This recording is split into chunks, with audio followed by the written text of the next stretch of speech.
Laura in Chicago. Hey, Laura, you wanted to talk about fracking? Hey. Yes, I do. I do. Thanks so much, Tom. Yeah, it's Anything Goes Friday, right? There you go. So this is not the fiscal cliff, but this is the environmental cliff. We are facing an environmental cliff. Everything I've read about global warming says that we have about 5 to 7 years to turn this ship around, and then it's goodbye New York City and the East Coast. Yeah. And so we're really fighting hard here in Illinois for a moratorium on fracking. Because fracking, some of the studies have showed that fracking releases 9,000 times the amount of methane, a global greenhouse gas, than they had estimated earlier, because about 50% of the wells will leak.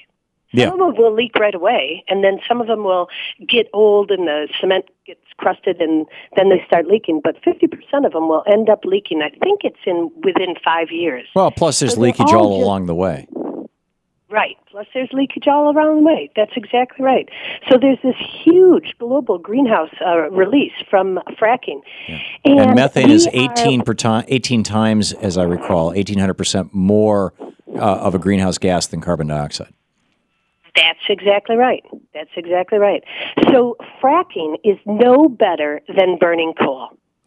That's a lateral shift. Yeah. They're both just, I'm not sure I would make that statement, because if it's producing the same amount of greenhouse gases, or even more greenhouse gases in the form of methane, the upside of it, if you want to call it that, or the flip side of that argument, is that methane in the atmosphere degrades down to carbon dioxide in a period of anywhere from 5 to 25 years, because it's a fairly large organic molecule. It just breaks down to carbon dioxide eventually, and thus becomes a much less potent greenhouse gas.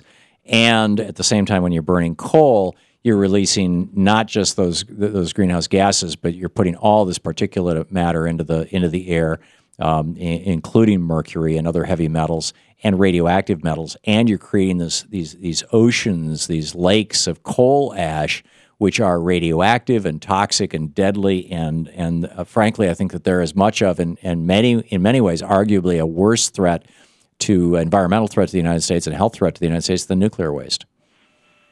Well, the deal is that fracking brings up radioactive waste too. The flow back in the water, the millions of gallons of water that they're putting down there, 50% of it comes back, and half of that is radioactive as well. Yeah, and it's got a lot of radon in it in particular. I don't think, Tom, I honestly do not think we can judge those. That's like trying to compare apples with oranges. Well, it's kind of, Laura, like saying it's kind of like saying, which is worse, being stabbed to death with a knife or being shot to death with a .22. And in either case, it's like, well, hey, I'd rather not die.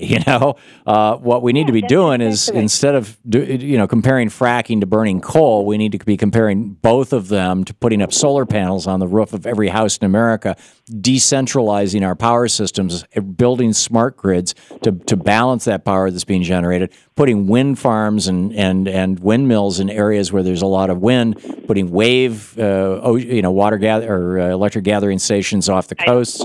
I mean, we've got and we've got large geothermal areas in the United States as well, where we can do like Iceland. I mean, Iceland, 98% of all their electricity and all their heat is coming geothermal. It's coming out of the volcano that island sits on. And we could be doing that same thing. They're doing it increasingly in Hawaii now. And it's just crazy that we're not.